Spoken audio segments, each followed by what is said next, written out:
जय भीम, जय शिवराय. मी दादा जगन्नाथ लोखंडे, प्रभाग नंबर 4 या ठिकाणी आमचं वंचित बहुजन आघाडी हे पॅनल त्या प्रभागामध्ये पॅनल उभा केलेला आहे वंचित बहुजन आघाडीतर्फे. तसेच आमच्या आशाताई भुजबळ व वर्षाताई जाधव या आमचे 3 कॅन्डिडेट आहे.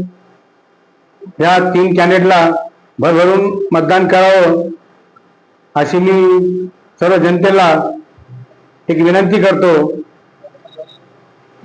आपण वंचित बहुजन आघाडीच्या पॅनलवर आपण लढतात. हो. आणि हा भाग मध्यमवर्गीय भाग आहे. हो. या भागामधल्या अनेक समस्या आहेत. त्या समस्या सोडवण्यासाठी आपण कटिबद्ध आहोत. कशा पद्धतीने काम करणार? कटिबद्ध आहोत. समस्या सोडण्यासाठी जास्तीत जास्त म्हणजे हे करणार, प्रयत्न करणार. तसेच स्थानिक विकासाला महत्व आम्ही देणार. महापौर लढा बळकटीचं मत करणार. मराठी शाळा बंद होण्यापासून वाचवण्याला प्रयत्न करणार. दर्जेदार आरोग्य आणि शिक्षणासाठी आम्ही प्रयत्न करणार. स्वच्छ सुंदर शहर निर्मिती मत व स्थानिक रोजगार निर्मितीला आम्ही प्रयत्न करणार. पुढील काळात विशेष धोरण प्रत्येक वस्तीमध्ये नियमित व स्वच्छ पाणी पुरवठा, महिला व नागरिकांच्या सुरक्षेसाठी लाईट, सीसीटीव्ही कॅमेरे, प्रभागात मोफत आरोग्य तपासणी शिबिर, SC, ST, OBC अल्पसंख्याक योजना 100% आम्ही त्या रुजू करणार. दर महिन्याला जनता दरबार आम्ही भरवणार. तरुणांसाठी आम्ही त्यांना रोजगार उपलब्ध करून देणार. आपल्यामध्ये आपल्या देशामध्ये तरुणांची संख्या 65% आहे. आणि या तरुणांच्या हाताला सध्या काम नाहीये. आपल्या वस्तीमध्ये सुद्धा आपण काम नसल्यामुळे नशेच्या आहारी गेलेले आहे. हो, बरोबर. त्याच्यामुळे त्यांचं जीवन उद्ध्वस्त होत आहे. बरोबर. या तरुणांना आपण रोजगार मिळवून देण्यासाठी किंवा त्यांना हाताला काम मिळवून देण्यासाठी प्रयत्न करणार. पद्धतीने काम करणार. त्यांच्या आता सफारी पार्क आपल्या मिठमिठा आपल्या प्रभागामध्ये काम चालू आहे. तिथं चांगलं मोठं म्हणजे चालू आहे आता सफारी पार्कचं काम. त्या ठिकाणी नोकऱ्या लागतील उपलब्ध आपल्या ह्या प्रभागातल्याच मुलांसाठी आम्ही तिथं प्रयत्न करू. तिथं जास्तीत जास्त आमच्याच प्रभागातले मुलं तिथं आम्ही त्यांना प्राधान्य तिथे देऊ. हे प्रत्येक सत्ताधारी लोकांनी अलीकडे काय केलं आहे की महानगरपालिकेच्या शाळा ज्या आहेत त्या बंद केल्या. शाळा कशा पद्धतीने बंद होती. हो. आणि मग इंग्रजी मीडियमच्या शाळांना कसं उत्तेजन मिळेल या दृष्टीने आपण काय करणार? त्या ज्या महानगरपालिका शाळा आहे या बंद करून बिल्डरच्या घशात घालण्याचे त्यांचं धोरण आहे प्रस्थापिताचं. आणि ज्या प्रायव्हेट शाळा आहेत यांना प्राधान्य त्यांच्याकडून त्यांना मानधन भेटतं म्हणून ते त्याला जास्त प्राधान्य देतात. आणि गोरगरिबांचे मुलं शिकावं नाही यासाठी त्यांचे खूप हे आहे. आज गोरगरीब जनता 500 रुपये रोजाना कामाला गेल्यावर तो खाईन काय आणि करेल काय? 500 रुपये रोज त्याला मिळतो, त्याचा परिवार चालन कसा? 2 लेकरं. आज फीस जर भरायची म्हटलं तर आज 1.5 ते 2 लाख रुपये त्या मुलाची फीस भरण्याची ऐपत आमच्या गोरगरीब जनतेत नाहीये. घर धांगड्याच्या त्यांचे ते भरू शकतात. जनतेचे लूट चालू आहे. या लोकांनी सहसह म्हणजे यांचे घर भरायचे आणि गोरगरीब जनतेला नायनाट करण्याचे यांचे प्रयत्न आहे. वंचित बहुजन आघाडी निवडून आली तेव्हा आपण निवडून आल्यानंतर या दृष्टीने मोठ्या प्रमाणामध्ये आपण कारवाई करणार. बिलकुल कारवाई करणार. आपल्या परिसरामध्ये महिलांची संख्या खूप मोठ्या प्रमाणात आहे. हो. त्यांच्या हातालाही देखील काम नाहीये. त्यांनाही गृहउद्योग कशा पद्धतीने ते निर्माण करून देवा. कोणत्या पद्धतीने करणार आपण? ते बचत गटाच्या मार्फत त्यांना म्हणजे बचत गटाच्या यशस्वी माध्यमातून तसे त्यांना उपलब्ध करून देतील किंवा सरकारी योजना जे आहे ते आम्ही त्यांच्यासाठी प्रयत्न करणार. आपल्या प्रभागाची लोकसंख्या मतदार संख्या किती आहे? मतदार संख्या 41,500. आणि प्रभाग वाढ कोणती येतात? भीमनगर, भौसिंगपुरा, पडेगाव, मिटमिटा, लक्ष्मी कॉलनी, शांतीपुरा, आप्पावाडी, भीमनगर असं. आपलं नाव?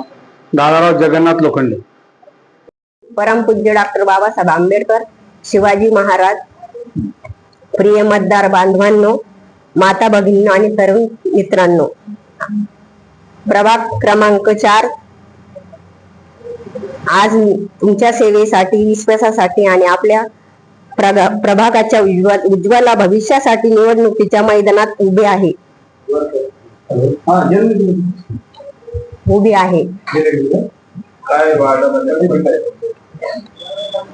गोरगरिबांच्या समस्या आम्ही सोडवणार, महिलांना रोजगार देणार, गरिबांना शाळा उघडून देणार, स्वच्छ पाण्याची व्यवस्था करणार, मोफत आरोग्य शिबिर देणार, ST OBC अल्पसंख्याक योजनेचा 100% आम्ही लाभ देणार आहे. मी वंचित बहुजन आघाडीची उमेदवार आहे. आम्ही प्रभाग क्रमांक 4 मधून 3 उमेदवार आहे. आशा गोकुळ भुजबळ, दादाराव भाऊ लोखंडे, वर्षाताई जाधव. आम्ही जनतेसाठी खूप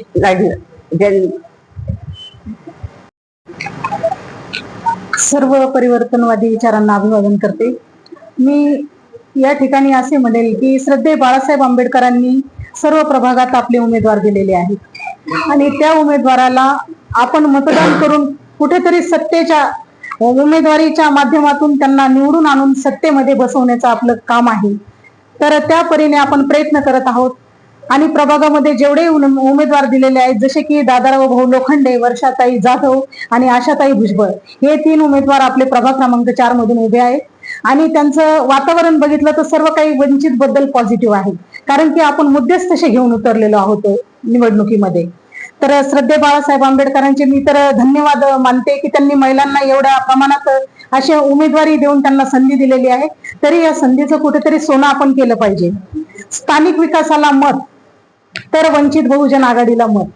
स्थानिक विकासाला मत आपण खरोखर वंचित बहुजन आघाडीला मतदान जर केलं तर ते स्थानिक विकासाला मत आपलं जाणार आहे आणि महाबोधी मुक्तीचा लढा हा बळकटीला मत, ते मतदान आपलं त्या ठिकाणी जाणार आहे. कारण की अशा अनेक प्रश्न आहेत की आपण जर वंचित बहुजन आघाडीला मतदान केलं तर KG to PG पर्यंत शिक्षण आपण मोफत देणार आहोत. कारण की मराठी शाळा टोटली बंद करण्याच्या त्यांनी म्हणजे प्रयत्न चालू आहेत आणि ऑलरेडी ते 50% झालेले आहेत.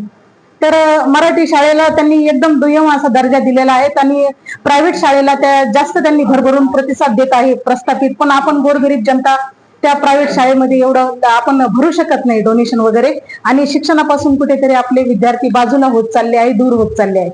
तर मी तर असं जाहीरपणे आवाहन करेल की प्रस्थापितांना उत्तर देण्यासाठी तुम्हाला एकमेव अशी संधी बाळासाहेबांनी दिलेली आहे. त्या माध्यमातून आपले उमेदवार जेवढे उभे केलेले आहेत, महाराष्ट्रभर जेवढे उमेदवार उभे असतील तेवढ्यांना आपण भरभरून यश देणार आहोत, द्यावे आणि मतदान त्यांना करून त्यांना निवडून आणावे आणि आपण सत्तेपर्यंत पोहोचावे, एवढीच मी अपेक्षा करते. माझं नाव साधना विजय पठारे, मी पश्चिम महिला शहराध्यक्ष, वंचित बहुजन आघाडी, छत्रपती संभाजीनगर.